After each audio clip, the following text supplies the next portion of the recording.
Hello, welcome to the Damian and Devlin show, and this is our review of Schindler's List, the 1993 drama film directed by Steven Spielberg and starring Liam Neeson, Ben Kingsley, and Ralph Fiennes. This, of course, is the movie that went on to become a big blockbuster movie. It also went on to win not only Best Picture at the Academy Awards, but pretty much swept every Best Picture. Anyone British, Golden Globes, everything, and of course it was just a very important film. That was actually, they had talked about making this film for 30 years. There was talk about doing something from 1963, and then Spielberg finally got his hands on it and got it, and it is known as the movie that won Steven Spielberg his first Oscar. He had been up 5 times, and this is the one he won it for. Anyhow, Damian picked this film, so I will let him talk about it. So, if you tuned in last year, we did a Remembrance Day video about Passchendaele, which focused on, obviously, Canadian soldiers during the Passchendaele Battle of World War I. And this year, I decided, you know what, let's do Remembrance Day in a little bit of a more not on the rails kind of remembrance. The Holocaust happened during World War II, and it cost the lives of more than 6 million Jewish people, as well as handicapped folks, homosexuals, all sorts of people. And it's a terrible part of human history that we should take a moment to stop and remember. And as much as we like to remember the heroes that saved the world, saved these people, and put their lives on the line, lost their lives, it's also good to remember the people that were very, very deeply affected, as well as still are to this day deeply affected by this. And that's why I chose this film. I actually surprised Damian with this film because I've seen a lot of movies in my time, but every once in a while, it doesn't matter how big a movie fan you are, sometimes movies get missed in the cracks, and he was shocked that I had never seen Schindler's List. And it happens. I'm actually starting a list now of movies that I feel I need to see as a proper reviewer, so this was definitely on my list, so thank you for picking it. I won't lie, this was a very hard movie to not only get through, but I think it's going to haunt me for a while, and maybe not necessarily for the reasons, but I'm not going to go into that because I think it's pretty personal. But I have to say it is a riveting movie. I can understand why it did so well. I don't think it's a perfect movie by far, but I do think it is pretty astounding and definitely an important movie to make, and I understand its importance. In fact, even though it is a hard movie to get through, I don't even know if I'd watch this again, but I do recommend that everybody see this, even if you're a film fan or not a film fan. I think it's an important movie to see, and I just wish more people who have seen it took more out of it and cherished the things they have. And yeah, I'm getting into it. So why don't you get into the positives, because I don't want to lose it. Absolutely. And this movie, like you said, I think everybody should have a chance to watch this movie, not even just because it's a great film, in my opinion, but because it's so culturally significant that we take time to acknowledge this part of human history and say, wow, let's hope that something like this never happens again. So I want to start off with my positives about this movie, just the fact that it was brave enough to tackle this subject matter. It's not the easiest subject matter to talk about. I mean, we are talking about the mass murder of 6 million plus people. And like I said, it still touches people to this day. And there are survivors of this that talk about their experience in it. And it, to me, I've never, and I hope I never do, live through anything like this. So just the impact that it has on the world and on the people that live through it, that's got to be a positive for me, because it is important, the subject matter overall, that we understand it and we acknowledge what happened so that we can never make the mistakes and repeat it again. I do also have to talk about just the performances of the actors in it. Liam Neeson, you were talking to me, you were worried about Liam Neeson because he's become basically a caricature of himself. Yeah, I enjoy his work, but mostly it's a caricature. Yeah, for sure. I mean, like, I think it all started with the whole Taken series. Yeah, I would say. And that's where he became just Liam Neeson kicking ass. But you have to remember that he came from such a great dramatic background, and this being honestly, I think, at his finest. And I asked, did he win the Oscar for this? And he told me that no, he hadn't, Yeah. which surprised the hell out of me because he's just so phenomenal with it. And honestly, as horrible as it is, Ralph Fiennes this is my favorite performance by him because he plays a monster by the name of Eamon Gaunt, and he's just horrible human being, a real human being too, no doubt. And just the way that Ralph manages to just nail the monstrosity in it and also add in some of his own quirks and just nuances, it just makes it unsettling every time he's on screen. But he does it in such a way that, yeah, I can believe it. He's a normal guy. He's a normal guy. There's even a conversation between Schindler as well as Ben Kingsley's character at one point, and Schindler's coming to Eamon Gaunt's defense, saying, he's just a normal guy. You ask him, he likes wine, he likes women, he likes good food. War just brings out the worst in all of us. And I believe that this character was so controversial and so difficult to actually tackle, but Ralph does a fantastic job, and it will always be my favorite performance by him on this.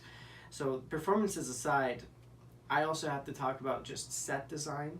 The costumes, well, I shouldn't say costumes, I should say uniforms of like the SS guards, even just like the period outfits that the Jewish folks are wearing. It's all excellent. The props from the rifles that the German soldiers are holding, the Lugers that the officers have, it's all excellent and time accurate. So wonderful with regards to the set design. And there's some amazing shots in this too. As horrible as it is, again, I harken back to the Pearl Harbor review that we did where we saw the Japanese dive bombers coming down. It's horrible, but it's beautiful to look at, especially like there's a moment in Auschwitz where there's a whole bunch of the Jewish prisoners and they're walking through the courtyard and it's snowing. But then it constantly shows you the fumigation towers where flames are coming out along with smoke. And obviously we know that people are being burned. And it makes you wonder, is it snow that's actually falling on them or is it ash? Just shots like that just make you wonder and look at it. And I hate to say it, but there are some shots where people are shot and blood is going through the snow as they're shot, and just it's horrible what happened, but just the way that it's filmed in such an artistically beautiful way. So that, again, I'm sure you'll talk about Spielberg a little bit more because you always do, but that was just excellent for me. And then of course I have to finally touch on the music. The music plays with your emotions. I mean, there are times where Schindler's at a party and he's laughing it up, he's goozing around, having a good time, and the music playing in the background makes you feel that way too. You're like, yeah, these are just regular people having a good time. You forget that there's horrible atrocities going on in the background. And then when it goes back to the atrocities, there it is. The music is playing with you again. You feel sorrow, you feel heartache, you feel emptiness, and I don't believe it would be as effective. It'd still be pretty effective, but it wouldn't be as effective without the excellent score behind it. So I have a lot of great things about this movie. I will start with it. As I said, it took 30 years. Hollywood was kicking it around, but I think this was a case of they were waiting to do it justice. And Steven Spielberg was the right fit for this movie, not only because he's from Jewish background, but because he's very good at human emotions and stuff like that. He does a great job. The majority of this film is in black and white, and as you said, some of the production design is almost looks like you're watching a documentary. There is some stylized stuff that takes you out of it, but not in a bad way. It reminds you that, Spielberg is a great director. I will deal with some negatives later. I do have some, and I do not believe this is his best directed film. I think I've seen him do better, and some people will argue with me on that, but I actually did have a couple of flaws in it. I think this story needed to be told on all accounts, because he doesn't just deal with Schindler. He does deal with the voices of the Jewish people. He gives them names, and he does it in very clever ways, which he should be commended for. because it's just powerful when he does that. And you know, his use of light and shadow always works really good, kind of going from a documentary to almost a noir style. As I said, I wouldn't say this is his best directed film, but it's powerful just the same. And I couldn't see another, like, I'm trying to even think of directors around that time. I can't see another one that would hit it as close to the mark. So he deserves all the credit he gets, including the Oscar, and for the best picture and stuff. The performances are pretty powerful. I think my favorite was Ralph Fiennes. I think he is a monster in this, but there are moments that he actually shows a very human side. Ben Kingsley is very strong, and what's interesting about the performance is it's so laid back. Yeah. I've seen a lot of Ben Kingsley films as of late. Now, another movie I haven't seen is the one he won his Oscar for, Gandhi. I haven't seen it either. But I've seen Ben Kingsley do a lot of over-the-top movies. Like, I'm doing it for the paycheck. Yeah. So to see him in something subdued, and he plays this character very subdued. And I think you have to, because he plays a Jewish person who is dealing with all this stuff, and you're not just going to be vocal. And he does a lot of powerful stuff in the thing. I have to agree that this is Liam Neeson's best performances, but I will talk about a really big negative, and I wonder if, for me, if that cost him the Oscar. But overall, this is his single-handedly best performance I have ever seen him in. He shows a really great compassion and stuff, but I did miss something that really kind of affected the whole movie for me. Set production, absolutely brilliant. I wish I knew the names of some of the other supporting characters, because there are so many characters that just come in for a few minutes. But everyone seems perfectly cast, even if they have a small role. Nobody overdoes it. Like, not even like people playing Nazis or the Jewish people. Like, everything just seems so real. Like, you can tell they just tapped into the raw emotions, and nobody...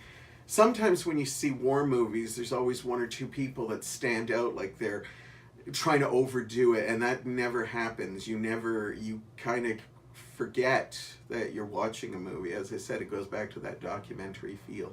And and those are pretty much my positives of the movie.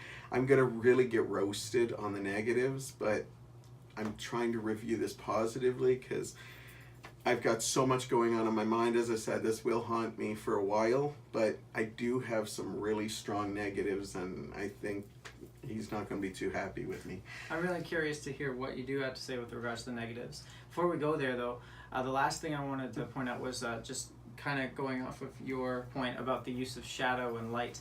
I also think a huge positive in this is the use of color, the lack thereof, rather.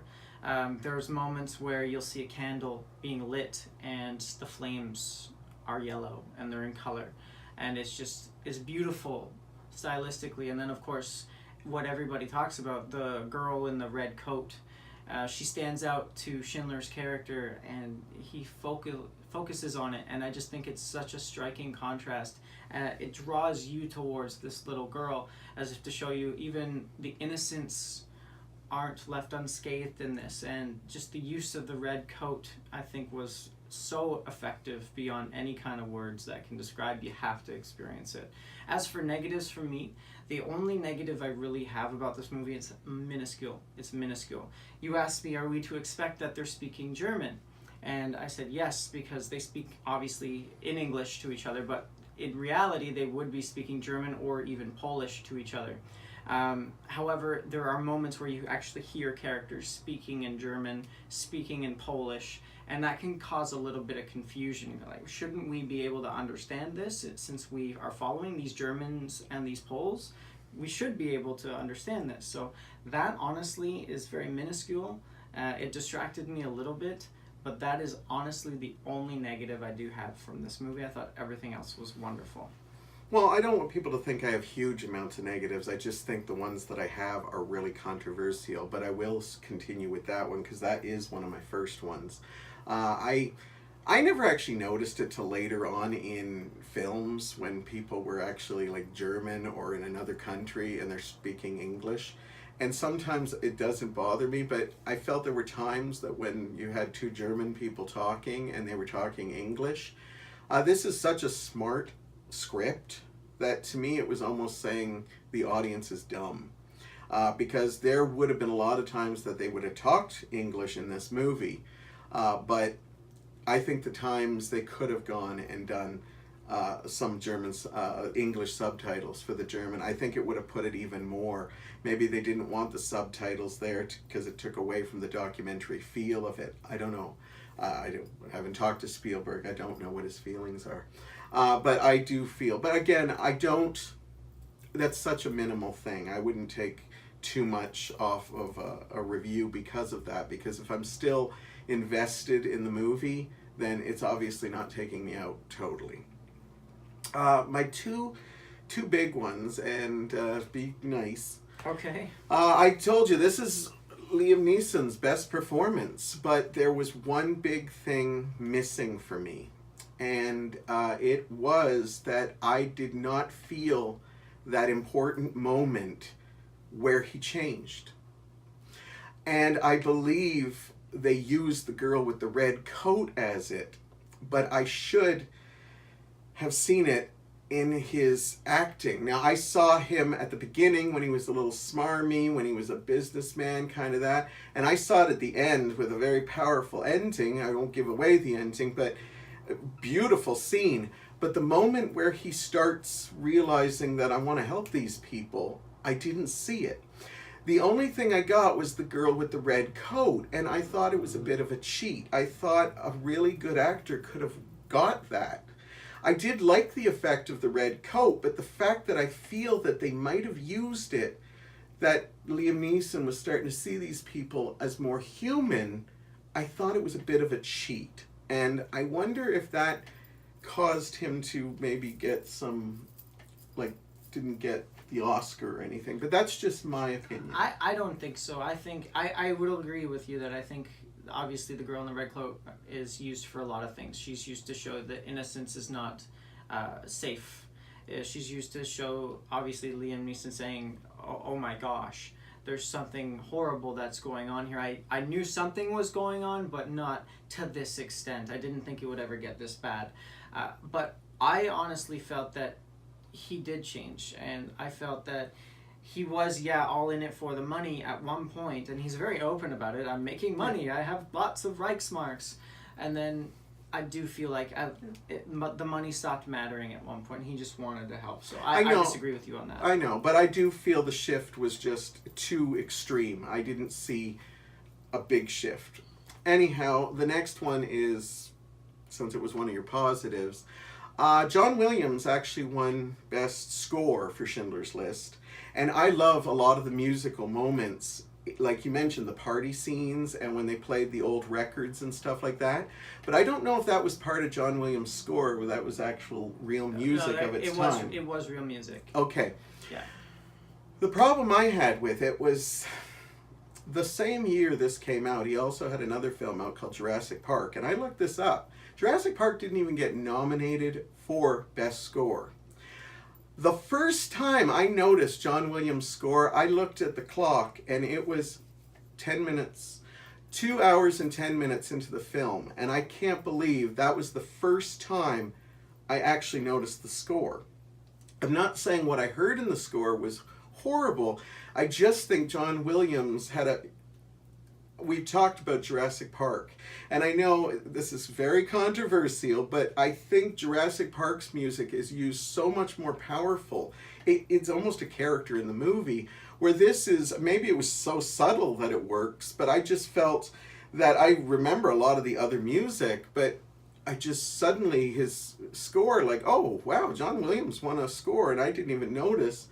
Well, I was almost three quarters into the movie. So for me, I don't think it was, I think some of the parts I heard were really good. I just don't think they were as powerful as, I was shocked that because I was thinking, oh, did John Williams compete against himself? And he didn't. Jurassic Park didn't even get a nomination, and I personally think that was a crime. And boy, me defending Jurassic Park, that's a shocker. Well, Jurassic Park's a good movie in its own, but I want to state that maybe you were so engrossed with what was happening on the film that it's very you missed possible. it. Because I'll harken back to our Rain Man review. I noticed a huge musical moment, and you said that you were so involved that you didn't. So maybe that's what happened here, is that you were just so involved. I'll give you that. That's very possible. And maybe other people are ingratiated, and they kind of, that's why they don't. But I will agree with I better stop now, because I'm going to get personal, and I can't go into that. That's right fair. Now. It's just, all I'll say is, with the number of people that have seen this film and are endeared to this film, I am just surprised how little they cherish the people in their lives, the things they have worked for in their lives. And I don't see for me, movies have changed my life. I know for other people, they're just entertainment, they're just thing, but all I'm going to say is I can't believe that you could watch this movie and not be touched and try to keep the people close to you, or figure out how to keep those people close to you, or cherish the little things they had. You saw people losing, like, there's a picture that gutted me of just a pile of photographs that were probably just going to be destroyed, that were taken away from the Jewish people, and they show you their faces and stuff like that. And now we don't even, we take selfies and then just leave them on our computer, like, and then, we're all like freaking out when the computers die. And I'm going into it, it took me 25 years to see this movie, and I'm touched by this movie. So obviously I found it powerful, but I'm just shocked that more people are not affected by this movie. And you don't have to be Jewish to be affected by this movie. Anybody who sees this, I don't see how they would want to just change their lives the next day and just hold those people close and love them more and respect them. And you better continue. I'm going to lose it. And that's fine. And you make a good point. But overall, what we both agree on is the fact that this movie is impactful and it means a lot. And we'll go back to our original point. If you're a fan of movies, if you're a fan of history, if you're just wanting to know where you possibly even came from. I mean, for me, I'm German. Half of you is German as well. This is our past, and we own up to it. We live up to it.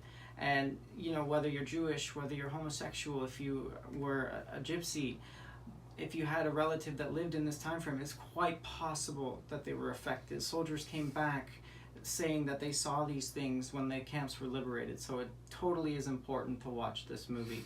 So definitely do yourself a favor and go out there and see it, because for me, again, I don't give these out like candy, but this one's a 5 for me. This is a very monumental movie. It's almost perfect, and it gets high praise. I thought the movie was powerful. It was riveting. It's such an important movie. I think it should be shown in schools.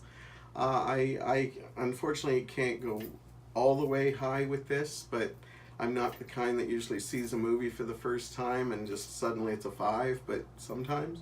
But I'll go 4.5 for sure, because it is a powerful movie. It is one of Steven Spielberg's best.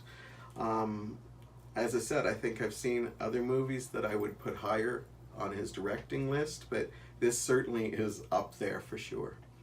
All right, well, thank you so much for joining us. I hope you take a moment to remember those that are important in your life as well. Remember what led us to where we are in the world today. There are so many that lost their lives and sacrificed everything just so that you could watch two people talk about a movie that led us to this point. So thank you so much, and thank you to all those out there that made it worthwhile. We do appreciate having you. Make sure you like, comment, subscribe, and you never know where we'll end up next week. Take care. The list is life. All around its margins lies the gulf.